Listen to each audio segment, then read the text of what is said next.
दुनिया के सबसे बड़े खेल का सबसे बड़ा मंच फीफा वर्ल्ड कप 2026 और करोड़ों निगाहें टिकी थी एक ऐसे खिलाड़ी पर जिसका नाम इस खेल की पहचान बन चुका था। 41 वर्षीय क्रिस्टियानो रोनाल्डो 5 बैलन डी'ओर, 5 चैंपियंस लीग, यूरो 2016 का खिताब, क्लब और देश के लिए 976 गोल। 26 साल के करियर में रोनाल्डो ने लगभग हर उस शिखर को छुआ जिसे एक फुटबॉलर अपने सपनों में देखता है। लेकिन खेल का इतिहास आंकड़ों से नहीं, एक तस्वीर से याद रखा जाता है, और उस तस्वीर में हाथ में वर्ल्ड कप होना जरूरी होता है। यही वो ताज था जो रोनाल्डो की ट्रॉफी कैबिनेट में कभी नहीं पहुंचा। यही वो किताब था जिसके बिना विश्व का सबसे महान खिलाड़ी वाली बहस हर दौर में अधूरी रह जाती थी। 2026 उनकी छठी और शायद आखिरी कोशिश थी। शरीर अब वैसा नहीं रहा था जैसा कभी मैनचेस्टर, मैड्रिड और ट्यूरेन की रातों में दिखता था। रफ्तार पहले जैसी नहीं थी, शॉट्स और पास पहले जितने सटीक नहीं थे। लेकिन जब भी रोनाल्डो मैदान पर उतरते थे, स्टेडियम की नज़र अब भी सबसे पहले उन्हीं को खोजती थी। 7 जुलाई डलास के AT&T स्टेडियम आर्लिंगटन, रोनाल्डो पुर्तगाल की शुरुआती 11 का हिस्सा थे। मैच खत्म हुआ और मैच के बाद कैमरों ने जो दर्ज किया वो सिर्फ एक स्कोर लाइन नहीं थी। स्कोरबोर्ड पर एक हार दर्ज हुई, लेकिन कैमरा उस हार को रोनाल्डो की आंखों में बहते हुए आंसुओं में तलाश रहे थे। उन आंसुओं में एक छठी कोशिश का अंत था। उन आंसुओं में वो खाली जगह थी जो शायद खाली ही रहने वाली थी। कुछ देर बाद क्रिस्टियानो रोनाल्डो ने विश्व कप को अलविदा कह दिया और उसी पल फुटबॉल के इतिहास में एक सवाल हमेशा के लिए दर्ज हो गया। क्या कोई खिलाड़ी दुनिया का सबसे बड़ा खिलाड़ी कहलाया जा सकता है अगर उसके सर पर विश्व विजेता का ताज कभी न रखा गया हो? नमस्कार, मेरा नाम है अमन, आप देख रहे हैं खबर गांव, और आज बात रोनाल्डो और वर्ल्ड कप के अधूरे सफ़र की। बात करेंगे क्या पुर्तगाल जीतना भी चाहती थी? क्या मैनेजर रोबर्टो मार्टिनेज की रोनाल्डो प्रेम की वजह से पुर्तगाल का सफ़र खत्म हुआ? और क्या मेसी वर्सेस रोनाल्डो डिबेट को क्लोजर मिल चुका है?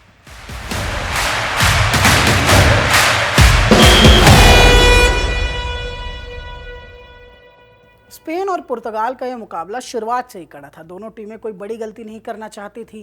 पहले हाफ में मौके कम बने, लेकिन जो भी बने उनमें पुर्तगाल रोनाल्डो को ढूंढता रहा। करीब 20वें मिनट में रोनाल्डो को पहला मौका मिला। एंगल आसान नहीं था, फिर भी उन्होंने शॉट लिया।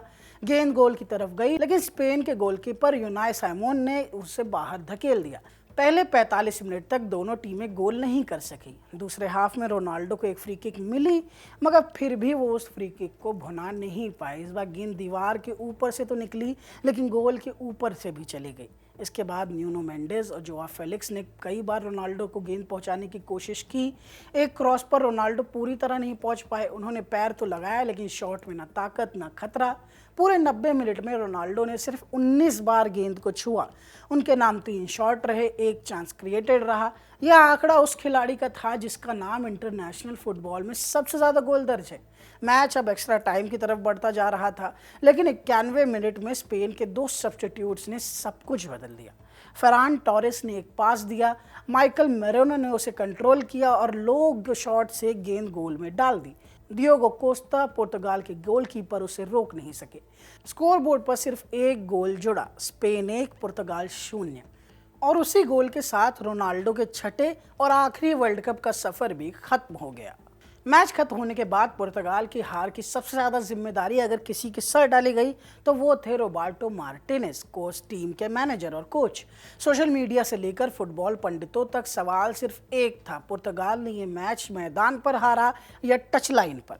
BBC के पंडित क्रिस सटोन ने तो यहाँ तक कह दिया कि पोर्टुगल बाहर इसलिए हुआ क्योंकि रोबर्टो मार्टिनेज ने सही टैक्टिक्स नहीं अपनाई। उनका आरोप था कि टीम पूरे मैच में बिना किसी नए प्लान के खेलती रही और कोच सिर्फ इंतजार करते रहे। सबसे बड़ी आलोचना उनकी टीम सिलेक्शन और मैच मैनेजमेंट को लेकर भी हुई। क्रोएशिया के खिलाफ नॉकआउट मुकाबलों में उन्होंने साहस दिखाया था, मैच के दौरान बदलाव किया था, गोंजालो रामोस को उतारा, और वहीं रामोस इंजरी टाइम में जीत का गोल करके हीरो बन गए थे।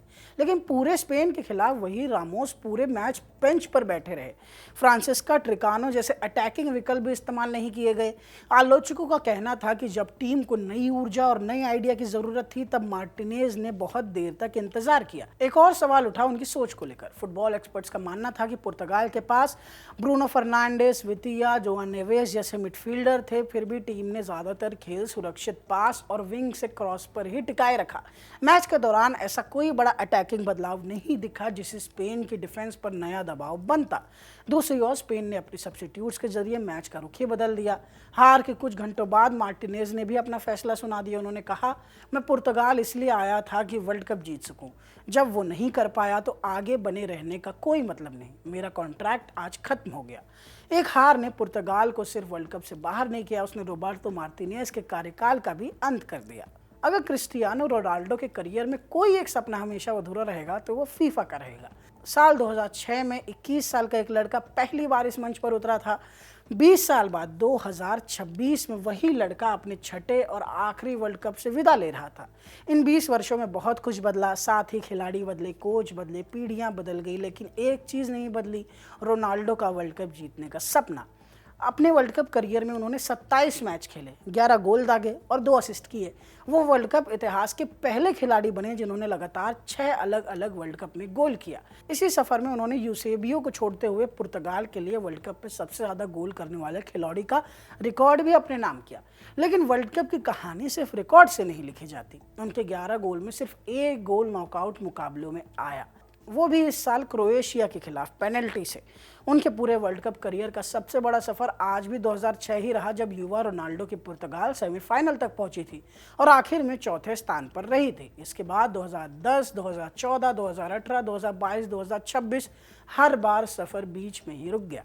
अगर किसी एक मैच ने उनके वर्ल्ड कप सफर को हमेशा के लिए यादगार बनाया तो वो था 2018 में स्पेन के खिलाफ खेला गया मुकाबला। उस रात उनका हैट्रिक सिर्फ 3 गोल नहीं था, बल्कि दुनिया को ये याद दिलाना था कि बड़े मंच पर भी वो अकेले मैच बदल सकते हैं। लेकिन विडंबना देखिए, उनके वर्ल्ड कप करियर का सबसे यादगार पल भी एक ग्रुप स्टेज मैच ही बनकर रह गया।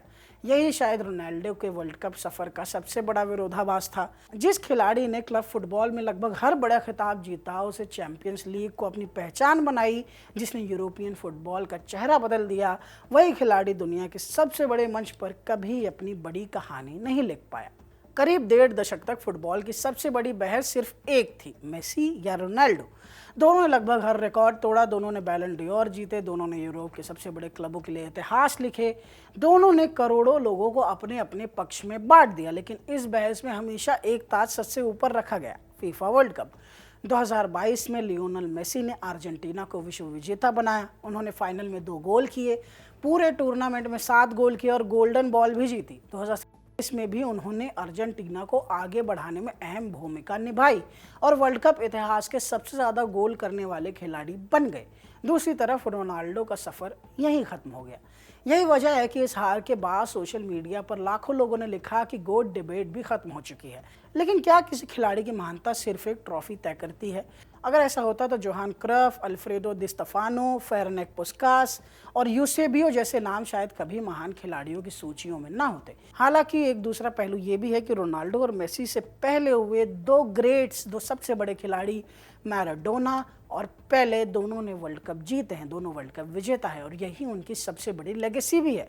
खैर, गोट की बहस का हिसाब हर पीढ़ी अपने हिसाब से देगी, लेकिन इतना तय है कि जब भी फुटबॉल के इतिहास में उन खिलाड़ियों का जिक्र होगा जिन्होंने इस खेल की सीमाएं बदल दी, उस सूची में क्रिस्टियानो रोनाल्डो का नाम सबसे ऊपर लिखा जाएगा, चाहे उनके हाथों में वर्ल्ड कप कभी ना आया हो। मैच के बाद रोनाल्डो ने कहा, दुख तो होगा ही, इस तरह बाहर होने के बाद दुख होना स्वाभाविक है, लेकिन मैंने अपने देश के लिए अपना सब कुछ दिया है, मैं पूरे सुकून के साथ जा रहा हूँ, यही फुटबॉल है, कभी आप जीतते हैं कभी हारते हैं। लेकिन इस हार के बाद एक और बयान चर्चा में आ गया। रोनाल्डो ने कहा कि जब वो राष्ट्रीय टीम में आए थे तब पुर्तगाल के पास कोई बड़ा अंतर्राष्ट्रीय खिताब नहीं था। उनके अनुसार यूरो 2016 जीतना पुर्तगाल के लिए उतना ही बड़ा था जितना कई देशों के लिए वर्ल्ड कप जीतना होता है। उन्होंने कहा कि लोग वर्ल्ड कप को सबसे ऊपर रखते हैं, लेकिन उनके लिए यूरो जीतना भी उतनी ही बड़ी उपलब्धि है, क्योंकि वो पुर्तगाल का पहला बड़ा अंतर्राष्ट्रीय खिताब है। इस बयान पर सोशल मीडिया बढ़ गया। कुछ लोगों ने कहा कि रोनाल्डो अपनी टीम को याद दिला रहे थे कि उन्होंने पुर्तगाल को उसका पहला बड़ा खिताब दिलाया। वहीं कुछ लोगों का मानना था कि यूरो और वर्ल्ड कप की तुलना नहीं की जा सकती है। लेकिन बहसों से अलग एक तस्वीर ऐसी थी जिस पर शायद दोनों पक्ष सहमत थे। एक 41 साल का खिलाड़ी जिसने 2 दशक तक इस खेल को अपनी ज़िंदगी बना दिया, अपना सब कुछ दिया, आखिरी बार वर्ल्ड कप के मैदान से लौट रहा था। वर्ल्ड कप उसके हाथों में कभी नहीं आया, लेकिन जब भी फुटबॉल की कहानी लिखी जाएगी उसमें एक अध्याय हमेशा रोनाल्डो का होगा। एक अध्याय होगा जिसका नाम होगा बादशाह, जिसके सर पर दुनिया का सबसे बड़ा ताज कभी रखा ही नहीं गया। इस वीडियो में इतना ही। इस वीडियो को आपके रिकॉर्ड कर रहे थे सर्वेश। बाकी खबरों के लिए देखते रहें खबरगांव।